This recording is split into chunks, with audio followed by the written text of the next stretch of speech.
వావి వరసలు మరిచిపోయి ఋషి ఆశ్రమం అని కూడా చూడకుండా మేము 5గురం పాండవులం వేటకు వెళ్ళినప్పుడు వచ్చి మా భార్య అయిన ద్రౌపదిని చెరచడానికి ప్రయత్నిస్తే మేము ఏమీ చెయ్యలేని పరిస్థితుల్లో, ఒక అబలతనను తను కాపాడుకోలేని పరిస్థితుల్లో అరుస్తూ ఉంటే వచ్చి రథానికి కట్టేసి రథం మీదగా తీసుకొని వెళ్ళి బలాత్కారం చేద్దామనుకున్న ఒక దుష్టుడికి ఇలాంటి ఒక అవకాశమా, మమ్మల్ని నిగ్రహించే అవకాశమా?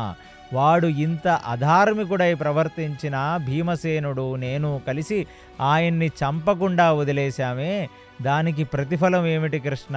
ఇంత దారుణంగా ఇవాళ జరిగింది అని చెప్పి గాలిలో చూస్తూ ఇవాళ ప్రతిజ్ఞ చేసేశాడు. తన కొడుకు చనిపోయాడనే ఒక వార్తని విని రాగద్వేషాలకు లోనైన వ్యక్తి ఇవాళ శ్రీకృష్ణ పరమాత్మ చూస్తుండగా రేపటి సంధ్యా సమయం లోపల నేను సైంధవుడి తల నరకకపోతే నా పేరు అర్జునుడు కాదు, నా కొడుకు అభిమన్యుడు కాదు.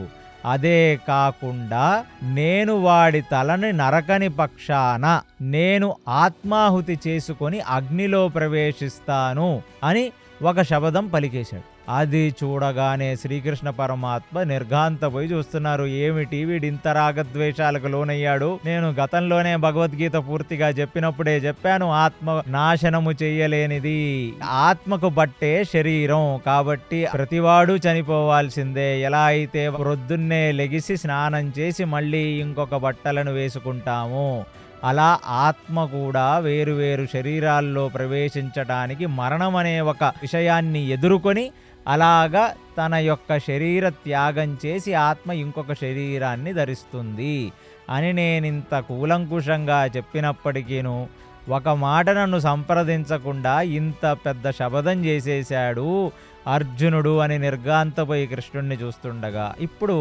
కృష్ణుడు యొక్క చూపుని గ్రహించిన వాడై ఇక కొంచెం నెమ్మదిపడి ఇప్పుడు 3 విషయాలు చెప్పాడు.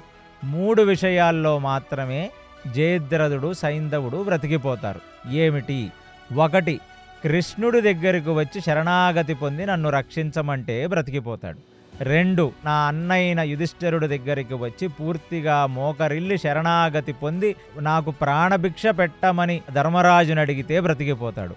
3, యుద్ధానికి రాకుండా లేదా యుద్ధంలోంచి పారిపోతే బ్రతికిపోతాడు. ఈ 3 కారణాల వల్ల నేను జయద్రథుణ్ణి వదిలేస్తాను తప్ప ఇంకా ఎటువంటి కారణం చేత కూడా వాణ్ణి వదలను, ఖచ్చితంగా వాడు నేలపడాల్సిందే అని చాలా ధీటుగా అక్కడ వాగ్దానం చేసేశాడు.